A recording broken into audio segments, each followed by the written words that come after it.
This video talks through the customer account functionality. The customer account functionality exists to enable the completion of transactions against a customer account rather than against the standard tender types. For example, if a business buys products regularly but wants to pay for them later after being invoiced. To set the functionality up, go to the menu, navigate to Customers, Receipts and Orders. Click on Manage Customer Accounts. Click on Manage Account Types. Click New. Fill in the details for the new account type. For example, the description can be Standard Customer Account. Enter the default credit limit.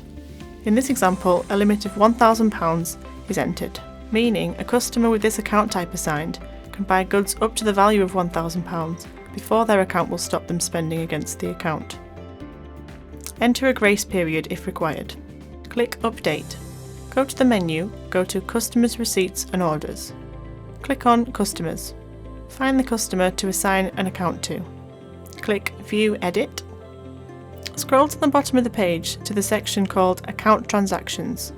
Use the Account Type drop-down menu to assign the relevant account. Scroll to the bottom of the page and click Save. Return to the menu.